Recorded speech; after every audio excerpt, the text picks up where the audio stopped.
అందరికీ నమస్కారం అండి. తెలుగు స్టోరీ బుక్ ఛానల్కి స్వాగతం. ఈరోజు నేను మీకు వినిపించబోతున్న కథ, రిటైర్మెంట్ తర్వాత వచ్చిన డబ్బుని తండ్రి తనకు ఇవ్వలేదని ఆ కొడుకు ఏం చేశాడు. ప్రతి ఒక్కరూ తప్పక వినవలసిన వృద్ధ దంపతుల కన్నీటి కథ. మరైతే ఈ కథను ఎక్కడా స్కిప్ చేయకుండా చివరి వరకు వినండి. నచ్చితే లైక్ చేయండి. కొత్తగా మన ఛానల్ని చూస్తున్నట్లయితే కనుక సబ్స్క్రైబ్ చేసుకోవడం అస్సలు మర్చిపోవద్దు. మరొక కథలోకి వెళ్ళిపోదామా. నేను ఒకరోజు వృద్ధాశ్రమానికి వెళ్ళాను. అక్కడ ఓ వృద్ధ దంపతులను చూసి ఆశ్చర్యపోయాను. వాళ్ళు ఓ చెట్టు కింద బాధగా కూర్చొని ఏడుస్తూ ఉన్నారు. వాళ్ళని ఏమైందని అడిగాను. వాళ్ళు జరిగింది చెప్పారు. అందరికీ ఒకటే జీవితం, కానీ ఉద్యోగస్తులకి ఉద్యోగ విరమణ తర్వాత మరో జీవితం ప్రారంభమవుతుంది. ఈ సొసైటీ ఆనందరావు గారి జీవితం కూడా అదే. ఏదైతేనే పొడిచే పొద్దు, కూసే కోడి, పారే సెలయేరు, వీచే గాలి, ఊగే కొమ్మ, ఇలా అన్నీ వాటి పని అవి చేసుకుంటూ పోతాయి. ఉదయించే ఉదయభానుడు ఉదయించడానికి తొందరపడినట్టు సొసైటీ ఆనందరావు గారు తన పనులు త్వరగా కానిస్తూ తన భార్య వసుధని తయారయ్యావా అని అడిగారు. అందుకు వసుధ, అవుతాను. అందుకే నేను మొన్న మిమ్మల్ని టీవీ సీరియల్లో హీరోయిన్ అత్తగారు కట్టుకున్న మాంగళ్య పట్టుచీర కొనమన్నాను. మీరు వినలేదు. కొనుంటే ఈరోజు మీ రిటైర్మెంట్ ఫంక్షన్లో కట్టుకునేదాన్ని. ఎంత బాగుండేది. మీరన్నీ ఇలానే చేస్తారు అన్నది ఆనందరావు గారి భార్య వసుధ. ఇంటి ముందు ఆగిన కారువాడు హారన్ కొట్టాడు. ఆనందరావు గారు గబగబా బయటకు వెళ్ళి, ఎవరికోసం బాబూ అని అడిగారు. దానికి కారు డ్రైవర్, మీకు సొసైటీ వాళ్ళు రిటైర్మెంట్ ఫంక్షన్ చేస్తున్నారంటగా, అందుకు మిమ్మల్ని తీసుకొని వెళ్ళడానికి మీ అబ్బాయి రమ్మన్నాడు అనగానే ఆనందరావు గారు ఒక్కసారిగా ఆశ్చర్యపోయాడు. కిలోమీటర్ దూరాన ఉన్న సొసైటీకి ఎప్పుడూ నడిచి వెళ్ళడమే కానీ ఏనాడు నాన్న నేను తీసుకెళ్తా ఉండు అనని కొడుకు ఒక్కసారిగా కారు అనేసరికి ఆశ్చర్యం అనిపించింది. ఆశ్చర్యంలో నుంచి తేరుకునే లోపే సొసైటీ దగ్గరకు వెళ్ళిపోయారు. ఆనందరావు గారిని అందరూ పూలదండలతో, శాలువాలతో సన్మానించారు. మరీ ముఖ్యంగా వారి పై అధికారి సొసైటీ ఆనందరావు గారి గురించి మాట్లాడుతూ, ఆనందరావు గారి గురించి ఒక్క మాటలో చెప్పాలంటే తన ఇంటి పేరునే సొసైటీగా మార్చుకున్న గొప్ప ఉద్యోగి సొసైటీ ఆనందరావు గారు అని పొగిడారు. తర్వాత తనకివ్వవలసిన 15 లక్షల రూపాయలను ఇచ్చి ఇంటికి పంపించేశారు. పడక కుర్చీలో కూర్చున్న ఆనందరావు గారి దగ్గరకు కోడలు గాయత్రి వచ్చి, మావయ్య గారు పాలు తాగుతారా, కాచి తీసుకొస్తాను అంది. ఎప్పుడూ టీ ఇచ్చే కోడలు పాలు తాగుతారా అనేసరికి ఏదో తెలియని సంభ్రమాశ్చర్యం, ఆనందం కన్నా ముందు ఆశ్చర్యం కలిగింది. తేరుకొని, నాకు పాలొద్దమ్మా, టీ మాత్రమే ఇవ్వు అన్నాడు ఆనందరావు గారు. టీ తాగాక భార్యను పిలిచి, వసుధ, ఈరోజు మన అబ్బాయి కోడలి ప్రవర్తన నాకెందుకో కొంచెం భిన్నంగా అనిపించింది అని అన్నాడు. వాళ్ళెందుకు భిన్నంగా ప్రవర్తిస్తారు అంది వసుధ. ఆనందరావు గారు మాట్లాడుతూ, సొసైటీ వాళ్ళు నాకిచ్చిన డబ్బులు వాళ్ళకేమైనా అవసరమేమో, అందుకని అలా ప్రవర్తిస్తున్నారేమో అని నా అనుభవం చెప్తుంది అన్నాడు. అవునా, ఒకవేళ అదే నిజమైతే వాళ్ళకు అవసరమైతే ఇచ్చేదురు గాని అంది వసుధ. జారిపోయే పాకుడు నేల మీద జాగ్రత్తగా నడిచి పొడి నేల మీద బొక్కబోర్లా పడ్డట్టు అనిపించింది ఆనందరావు గారికి. భార్య అన్న మాటకు వెంటనే అందుకుంటూ, లేదు, ఆ డబ్బులు మనకి చాలా అవసరం, మరీ ముఖ్యంగా నాకు చాలా అవసరం. ఆ డబ్బులు ఫిక్స్డ్ డిపాజిట్ చేద్దాం అనుకుంటున్నాను.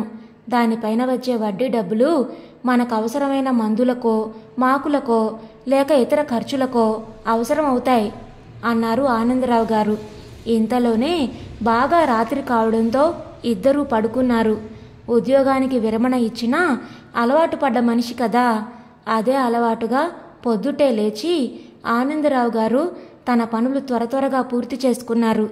ఇంతలో మెలకు వచ్చిన వసుధ చూసేసరికి స్కూల్కి వెళ్లే పిల్లాడు తొందరపడినట్టు ఎప్పటి మాదిరిగానే తయారవుతున్న తన భర్తను చూసి చిన్న నవ్వు నవ్వుకొని, ఏమండోయ్, ఈ రోజు నుండి మీరు ఉద్యోగానికి వెళ్ళనవసరం లేదు, మర్చిపోయారా ఏంటి అని సాగదీసింది వసుధ.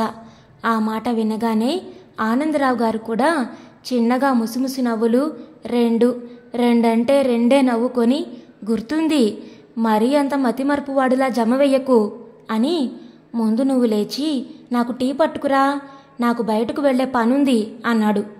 అవునా, నేనింకా రిటైర్ అయిపోయారుగా, బయటకు వెళ్ళమన్నప్పుడల్లా నేను రిటైర్ అయిపోయాను అంటూ ఉంటారేమో అనుకున్నాను. పర్వాలేదే, రిటైర్ అయిపోయినా బయటకు పనుల మీద వెళుతున్నారన్నమాట అన్నది వసుధ. ఈ సంభాషణ వింటున్న కొడుకు కోడలికి నిద్ర మొత్తం వదిలిపోయింది. ఇంతలో టీ తీసుకువచ్చిన వసుధ భర్త చేతికి టీ ఇస్తూ, ఇంతకీ బయటికేం పని మీద వెళుతున్నారో అని అడిగింది. నిన్న నాకు సొసైటీ వాళ్ళు ఇచ్చిన డబ్బుల్ని బ్యాంకులో ఫిక్స్డ్ డిపాజిట్ చేద్దామని బ్యాంకుకి వెళుతున్నా అన్నాడు ఆనందరావు. ఓహో అదా అంది వసుధ. ఆ మాట వినగానే అక్కడే ఉన్న కొడుకు కోడలు ఒక్కసారిగా ఆనందరావు గారి వైపు చూశారు. వెంటనే కొడుకు కోడలు ముందే అనుకున్నట్టుగా ఆనందరావు గారి వద్దకు వచ్చి, నాన్నగారు, నేను మొన్నటి నుంచే మీకు ఒక విషయం చెప్పాలనుకుంటున్నాను. నాకు వచ్చే జీతం చాలా తక్కువ, మీకేమో ఇక నుండి జీతము రాదు, పెన్షను రాదు. కాబట్టి చెప్పరా? అదే నాన్నగారు, మీ దగ్గరున్న 15 లక్షలు నాకిస్తే దాంతో వడ్డీ వ్యాపారం చేస్తాను. ఇల్లు గడవడం సులువుగా ఉంటుంది, లక్షలు సంపాదించవచ్చంట అన్నాడు ఆనందరావు గారి కొడుకు. అవును మావయ్య గారు, వీరి స్నేహితుడు కూడా అలానే సంపాదిస్తున్నాడంట అంది కోడలు. అదేంటమ్మా ఆ డబ్బులను అడుగుతున్నారు? ఇక మీదట మాకున్న ఆధారం ఆ డబ్బులే కదమ్మా. ఆ డబ్బుల మీద వచ్చే వడ్డీ డబ్బులతో ఏ మందో మాకో కొనుక్కోవడానికి ఓ ఆసరాగా ఉంటుందని మా ఆశ. దయచేసి వాటిని అడక్కండమ్మా అనేసరికి కొడుకు కోడలు ముఖాల్లో నెత్తురు చుక్కలేదు. లక్షలు సంపాదిస్తానని ఒక్కగానొక్క కొడుకు అడుగుతూ ఉంటే ఇవ్వననడం మీకు భావ్యమేనా అంది వసుధ. అదేనే నా భయం కూడా, ఒక్కడే కొడుకు కాబట్టే. అదే ఇంకొకడు ఉండుంటే రేపు వీడు పొమ్మంటే ఇంకొకడున్నాడన్న ధీమా అన్నా ఉండేది. అది లేదు. అదే వీడే పొమ్మంటే ఎక్కడికి పోవాలి? పైగా వీడు చేస్తానంటున్న వడ్డీ వ్యాపారం అందరికీ సరిపడదు. పైగా అటువంటి వ్యాపారానికి ఉండవలసిన మనస్తత్వమే వేరు. దీనికి వీడు పనికిరాడు అని ఆనందరావు గారు అనగానే భార్య వసుధ విసురుగా లేచి చీరచెంగు దులుపుకొని వెళ్ళిపోయింది. వీరందరి ప్రవర్తన చూసి ఆనందరావు గారికి కొంచెం బాధ అనిపించింది. ఒక 10 నిమిషాల పాటు ఆలోచించి తర్వాత బ్యాంకుకి వెళ్ళి ఫిక్స్డ్ డిపాజిట్ చేసి వస్తున్న ఆనందరావు గారి చేతిలో ఉన్న డిపాజిట్ పత్రం కనబడేసరికి కొడుకు కోపంతో దురుసుగా తండ్రి వద్దకు వచ్చి, నాన్నా, నీ మాటే గెలిపించుకున్నావన్నమాట. కొడుకు మీద నీకున్న ప్రేమ ఇంతే అన్నమాట. నీ జీవితమే నీకు ముఖ్యమని నాకు బాగా అర్థమయ్యేలా చెప్పావు. ఎంత తెలిసిన నీకు ఇంకా మాతో పనేంటి అని కోపంగా లోపలికి వెళ్ళిపోయాడు. మరుసటి రోజు ఉదయం 8 గంటలు. ఆనందరావు గారు టీ తాగే టైం. ఎంతసేపు చూసినా వసుధ టీ తీసుకురాకపోయేసరికి వసుధా వసుధా అని పిలిచాడు ఆనందరావు గారు. వెంటనే వసుధ, నాకెందుకు పిలిచారో అర్థమైందండి, ఈరోజు టీ లేదు అంది. ఈ మాట విన్న ఆనందరావు గారు భార్యను గదిలోకి పిలిచి, ఎందుకు టీ పెట్టలేదు, పాలు తీసుకురాలేదా అని అడిగాడు. తెచ్చారు, కానీ వారికి సరిపడినన్ని పాలు మాత్రమే తెచ్చుకున్నారు అంది వసుధ. మరి నీకు ఇచ్చారా అని అడిగాడు ఆనందరావు. లేదు అని తల అడ్డంగా ఊపింది వసుధ. ఆనందరావు గారు ఆలోచనలో పడ్డారు. ఎందుకిలా చేశారు అని అడగలేక కోపం వచ్చిన పిల్లోళ్లాగా గదిలోకి వెళ్ళి బాధతో పడుకున్నాడు. బ్యాటరీ అయిపోయిన గడియారపు ముళ్ళులా వెనక్కి ముందుకి భారంగా కదులుతుంది రోజు. ఎలాగోలా మధ్యాహ్నం భోజన సమయం అయింది. సమయం 2:30 అయినా ఇంకా భోజనం తీసుకురాలేదు. వసుధ, ఏంటి ఎంతసేపైనా భోజనం పెట్టవే అని అడిగారు ఆనందరావు గారు. ఆ మాట వినగానే వసుధ కళ్ళల్లో కన్నీళ్లు సుడులు తిరిగాయి. అవి చూసిన ఆనందరావు గారు వెంటనే భార్యను హత్తుకొని, ఏమైంది వసుధ అని అడిగాడు. మన కోడలు ఏదో పని మీద బయటకు వెళుతూ వంటగదికి తాళం వేసుకొని వెళ్ళిపోతుంటే, అదేంటమ్మా దానికి తాళం వేస్తున్నావు? మామయ్య గారు నేను భోజనం చేయాలి కదా, అయినా ఎప్పుడూ లేనిది వంటగదికి తాళం వేయడం ఏంటమ్మా అని అడిగాను. దానికి కోడలు కోపంగా, మా డబ్బు మాది అన్నప్పుడు మా సరుకులు మా వస్తువులు అని మాకుంటాయిగా, అయినా కంగారు పడకండి. ఒకరోజు ఓ గంట లేట్ అయినంత మాత్రాన నష్టమేమీ ఉండదు అదండి అని తన భర్త దగ్గర ఏడ్చింది వసుధ. ఆనందరావు గారు వస్తున్న కోపాన్ని బాధని దిగమింగుకుంటూ, హోసి పిచ్చి మొహమా, దీనికే ఏడవాలా? ఏ పిల్లో కుక్కో దూరిపోతాయేమోనని తాళం వేస్తుంటుంది, దీనికోసం ఏడుస్తున్నావా? భలే దానివే, ఊరుకో అని సర్ది చెప్పాడు. సాయంత్రం ఇంటికి వచ్చిన కొడుకు వాళ్ళ నాన్నగారి గదిలోకి వెళ్ళి, నాన్నా, అమ్మా, మా పిల్లల్ని హాస్టల్లో ఉంచి చదివించాలంటే నాకు చాలా ఖర్చవుతుంది, అందుకే కాలేజీకి ఇంటి నుండి పంపితే బాగుంటుంది అనుకుంటున్నాను, వాళ్ళని హాస్టల్ నుండి తీసుకొచ్చేస్తాను అన్నాడు. ఏంటి, మనవడు మనవరాల్ని తీసుకొచ్చేస్తావా? ఎంత మంచి మాట చెప్పావురా. పోనీలే, ఇక నుంచి ఇంటి నుంచే వెళతారు అంది వసుధ. ఇంతకీ విషయం అది కాదమ్మా, నువ్వు ఏది పూర్తిగా వినవు. మీరీ గది ఖాళీ చేసి హాల్లో పడుకోండి, పిల్లలకి చదువుకోవడానికి పడుకోవడానికి ఈ గది అనువుగా ఉంటుంది అన్నాడు కొడుకు. ఒరేయ్, ఏం మాట్లాడుతున్నావురా? మీ నాన్నగారు హాల్లో పడుకోవడం ఏమిట్రా? అర్థమయ్యే మాట్లాడుతున్నావా?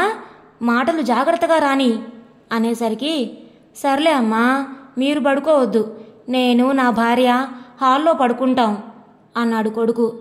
అదేంట్రా? ఏ, పిల్లలు మేము కలిసి మా గదిలోనే పడుకోకూడదా అంది వసుధ. పడుకోకూడదు, వాళ్ళ చదువులకి ఇబ్బందిగా ఉంటుంది అన్నాడు కొడుకు.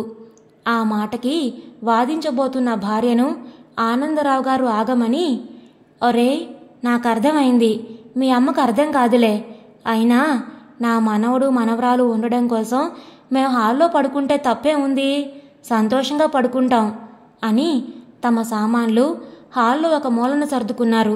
ప్రతిరోజు 7 గంటలకు కానీ లేవని కోడలు ఆ రోజు 5 గంటలకే లేచి, ఏమండి ఏమండి, మీ అమ్మా నాన్నల్ని లేపండి, ఇంట్లో అటు ఇటు తిరిగి పని చేసుకోవడానికి లేకుండా పడుకున్నారు, పైగా ఈరోజు మా అమ్మా నాన్న వస్తున్నారు, నాకు చాలా పనులున్నాయని చెప్పండి అని గట్టిగా మాట్లాడేసరికి ఇద్దరికీ మెలకు వచ్చేసింది. కోడలు అత్తగారి దగ్గరకు వచ్చి, అత్తయ్యగారు, ఈరోజు మా అమ్మా నాన్న వస్తున్నారు, మా నాన్నకి ఆస్తమా ఎక్కువై ఆరోగ్యం బాగుండడం లేదంట, అందుకే మీ అబ్బాయి అక్కడ వాళ్ళకి మాత్రం ఎవరున్నారు, అన్నీ మనమే కదా అని ఆరోగ్యం కుదుటపడేదాకా ఉండి వెళతారు అని రమ్మన్నారు. అయ్యో, ఇంతకీ అసలు విషయం చెప్పడం మర్చిపోయాను, హాల్లో మీ అమ్మా నాన్న పడుకుంటారు, బయట వరండాలో మా అమ్మా నాన్నని పడుకోమని చెప్పు అన్నారు మీ అబ్బాయి అంది కోడలు. పిల్లలు వస్తున్నారని గదిలో నుంచి హాల్లోకి, మీ అమ్మా నాన్న వస్తున్నారని హాల్లో నుంచి వరండాలోకి, రేపు ఇంకెవరో వస్తున్నారని వరండాలో నుంచి రోడ్డు మీదకి లాగుతారా ఏంటి? ఇది నా భర్త కష్టార్జితంతో కట్టుకున్న ఇల్లు, వెళ్ళి చెప్పు నీ భర్తకి అనేసరికి కోపంగా వెళ్ళిపోయింది కోడలు. 10 నిమిషాల తర్వాత కొడుకు కోడలు బట్టల బ్యాగులతో బయటకొచ్చారు. నాన్నా, ఈ ఇల్లు నాకు రాసిచ్చినా ఇది నాది కానప్పుడు నీ ఇంట్లో నేను ఉండను, వెళ్ళిపోతున్నాం అన్నాడు. ఎంత మాట అన్నావురా? ఇది నీ ఇల్లు బాబు, మీ అమ్మ ఇష్టపడి నీకు రాయించి ఇచ్చిన ఇల్లు, నేను నీకు రాసిచ్చేసిన ఇల్లు, ఇది నాది కాదు, కాబట్టి ఇంటి నుంచి బయటకు వెళ్లాల్సి వస్తే మేమే బయటికెళ్ళాలి, మీరు కాదు. ఒరే బాబు, చిగురించే మొక్కలు మీరు, మీకు నీడ కావాలి, ఎండిపోయి రాలిపోతున్న వాళ్ళం మేము, మాకు ఎక్కడైనా ఒకటే, ఏదో ఒక ఆశ్రమం ఉండకపోదు అని భార్య వంక కన్నీటితో చూసి, వసుధా, నువ్వు కొడుకు దగ్గరుండి ఆ పని ఈ పని చేస్తూ ఉండు, నువ్వు వాడికి భారం కాదు, నా వల్ల ఏ ఉపయోగమూ లేదు, నేను వెళ్ళిపోతాను అనగానే వసుధ బోరున ఏడుస్తూ, ఏమండి, ఎంత మాట అన్నారండి, ఈ ప్రాణం మీది, ఈ కట్టె కాష్టంలో కాలే వరకు మీతోనే నా బ్రతుకు అని ఏడుస్తూ కట్టుబట్టలతోనే బయటకు నడిచారు. ఎవరో కొడితే ఏడుస్తున్న చిన్నపిల్లల్లా వెక్కి వెక్కి ఏడుస్తూ వెనక్కి తిరిగి చూస్తూ వెళుతున్న తల్లిదండ్రుల్ని చూసి వీధి చివరకు దాటకుండానే తలుపు వేసుకున్నాడు కన్న కొడుకు. పురిటి దుఃఖం కన్నా పుత్రుడు తెచ్చిపెట్టిన దుఃఖంతో ప్రతిరోజు కుమిలిపోతున్నాం అని చెప్పారు ఆ దంపతులు. జరిగిందంతా విన్న నేను ఆనందరావు గారిని ఒక మాట అడిగాను. ఒక్కగానొక్క కొడుకు కదా అని ఉంటున్న ఇంటిని కూడా రాసిచ్చేశారు. కొడుకుపై అంత ప్రేమ ఉన్న మీరు మీ కొడుకుని వదిలేసి వచ్చిన మీకు ఈ 9 సంవత్సరాలలో ఎప్పుడు చూడాలనిపించలేదా అని అడిగాను. దానికి వాళ్ళు, ఎందుకు లేదు, ప్రతిరోజు మా కొడుకుని, కోడల్ని, మనవడు, మనవరాల్ని చూడాలని, వారితో బోలెడు కబుర్లు చెప్పుకోవాలని ఉంటుంది అన్నారు. ఉండబట్టలేక నేను వాళ్ళని ఇంకో విషయం అడగమంటారా, తెలుసుకోవాలని ఉంది అన్నాను. వాళ్ళు అడగమన్నట్టుగా తలూపారు. మేం పలానా చోట ఉన్నాం, ఇక్కడ ఉన్నామని ఎప్పుడైనా ఒక ఉత్తరం రాయాలనిపించలేదా అని అడిగాను. అందుకు సొసైటీ ఆనందరావు గారు, లేదు, రాయాలనిపించలేదు అన్నారు. ఇంతలోనే నాకు వెక్కి వెక్కి ఏడుస్తున్న ఏడుపు వినిపించి తల తిప్పి చూశాను.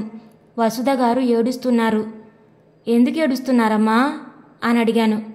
ఆవిడ కళ్ళనీళ్లు తుడుచుకుంటూ లేచి గబగబా వెళ్ళి ఒక సంచి తీసుకొచ్చి నా చేతికిచ్చి చూడమన్నారు. నేను ఆ సంచిలో ఏముందా అని చూశాను. దాని నిండా అన్నీ ఉత్తరాలే. అవి చూసిన నాకు ఆ సంచి నిండా వాళ్ల కన్నీళ్లను మూట కట్టి దాచి ఉంచుకున్నారన్న మాట అనిపించింది. ఆ ఉత్తరాలను చూస్తే ఆశ్చర్యం వేసింది. అప్పుడు నాకు అర్థమైంది ఏంటంటే, ఉత్తరాలు రాయడమే గాని వాటిని పోస్టు చేయడం లేదని. నేను ఆ ఉత్తరాలు తీసి చదువుతూ ఉంటే నా కళ్లకు కన్నీళ్లు అడ్డుపడుతూ ఉంటే అర్థమైంది. అవి ఉత్తరాలు కావు, అవి వారి మనసులోని భావాలకు ప్రతిరూపాలు అనిపించాయి. నేను ఆనందరావు గారిని ఒక మాట అడిగాను.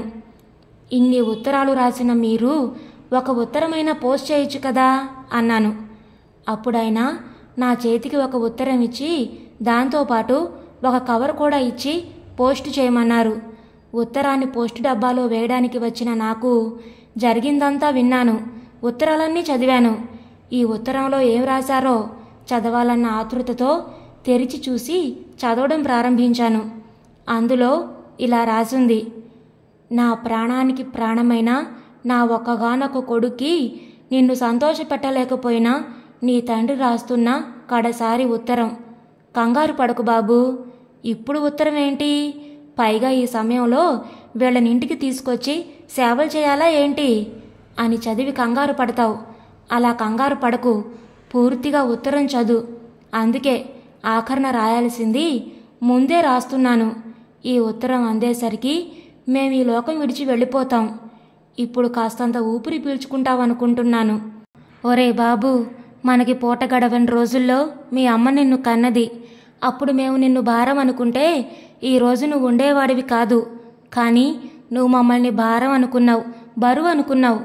ఒరే బాబు, మీ అమ్మ నేను వృద్ధాశ్రమంలో గడిపిన 9 సంవత్సరాల్లో నీళ్లు తాగామో లేదో గుర్తులేదు, కానీ కన్నీళ్ళని మాత్రం నిత్యం దిగమింగేవాళ్ళం. చిన్ననాటి నుండి నీ సంతోషమే ముఖ్యమని బ్రతికాం. నాకు బట్ట లేకపోయినా నీకు కొత్త బట్టలు కొంటే గర్వంగా ఉండేది. మాకు తినడానికి తిండి లేకపోయినా నువ్వు తింటే మా కడుపులు నిండేవి. ఇదేనేమో పేగుబంధం అనుకున్న పిచ్చోళ్ళం రా మేము. ఒరే, నాన్న అనేవాడు ఎప్పుడూ నమ్మించడురా, నమ్మకాన్నిస్తాడు. అనుభవం లేని వ్యాపారం, 10 మంది ఉసురు కట్టుకునే వ్యాపారం చేస్తానంటున్నావని వద్దన్నాను. రాత్రికి రాత్రే వచ్చి పడింది స్థిరం కాదు, అది అలానే పోతుంది. అంతేకాని నువ్వు బావుంటే చూడలేక కాదు. ఇంతకీ ఇదంతా ఇప్పుడెందుకు చెప్తున్నాడు అనుకోకు, కారణం ఉంది. ఈ ఉత్తరంతో పాటు వచ్చిన కవర్ని తెరిచి చూడు, అందులో ఒక పత్రం ఉంటుంది. అదేరా, మీ నాన్న నీకు ఏ డబ్బులు ఇవ్వలేదని బయటకు గెంటేశావో అదే ఫిక్స్డ్ డిపాజిట్. అది ఆ రోజునే నీ పేరు మీద 9 సంవత్సరాలకు రెట్టింపయ్యేలా 15 లక్షలు ఫిక్స్డ్ డిపాజిట్ చేశాను. అది ఈ రోజుకి రెట్టింపయ్యి 30 లక్షలయింది. ఇది తీసుకొని సంతోషంగా ఉండు. చివరగా ఒక మాటరా, ఎప్పుడూ దేనికి తొందరపడకు. ఆ రోజే ఫిక్స్డ్ డిపాజిట్ ఎవరి పేరు మీద చేశానో నువ్వు చూసుంటే మీ నాన్నంటే ఏమిటో నీకు అర్థమయ్యేది. ఇప్పుడు నీకు అర్థమయ్యేసరికి మీ నాన్న అమ్మ ఇద్దరం ఉండం. ఇదెందుకు చెప్తున్నానంటే నిన్ను బాధ పెట్టడానికి కాదు. నువ్వు బాధపడితే చూడలేను. నీకు కూడా ఒక్కడే కొడుకు, ఒక్కగానొక్క కొడుకు. నువ్వు కూడా నాలాగా ఇలా బాధపడకూడదని రాస్తున్నాను. ఇప్పటికైనా నిన్ను సంతోషపెట్టానని అనుకునే వృద్ధాశ్రమంలోని మీ నాన్న ఇట్లు మీ నాన్న అని చెప్పుకు తిరిగే పిచ్చి నాన్న. ఈ ఉత్తరం చదివిన నాకు కన్నీళ్లు ఆగలేదు. అది డబ్బాలో వేసి వెంటనే వృద్ధాశ్రమానికి వెళ్ళాను. అక్కడ ఆనందరావు గారు, వసుధ గారు ఇద్దరూ లేరు. అక్కడ వారిని అడిగాను. వారు వాళ్ళ కొడుకు వస్తాడంట, అందుకే వెళ్ళిపోవాలని చెప్పి వెళ్ళిపోయారు అని చెప్పారు. భరించలేని బాధతో బరువెక్కిన గుండెతో ఇంకెప్పుడు వృద్ధాశ్రమాల వైపు వెళ్ళకూడదు అనుకుంటూ చెమర్చిన కళ్ళను తుడుచుకుంటూ వస్తున్న నాకు పక్క గదిలో చేతిలో ఫోటో పట్టుకొని నా బంగారు తల్లి అని ఏడుస్తున్న తల్లిదండ్రుల్ని చూశాను. గుండె తరుక్కుపోయింది. ఇంకేముంది, వారి వద్దకు వెళ్ళాను. ఇదండి ఈరోజు కథ. ఈ కథ మీకు నచ్చిందా? నచ్చితే లైక్ చేయండి, షేర్ చేయండి. అలాగే మీ విలువైన అభిప్రాయాలను కామెంట్స్లో తప్పకుండా తెలియచేయండి. కొత్తగా మన ఛానల్ ఎవరైనా చూస్తున్నట్లయితే కనుక సబ్స్క్రైబ్ చేసుకోవడం ద్వారా ఇలాంటి మరెన్నో మంచి మంచి కథలను మన ఛానల్ ద్వారా వినవచ్చు. మళ్ళీ రేపు మరొక మంచి కథతో మీ ముందుకు వస్తాను. అంతవరకు ఉంటానండి.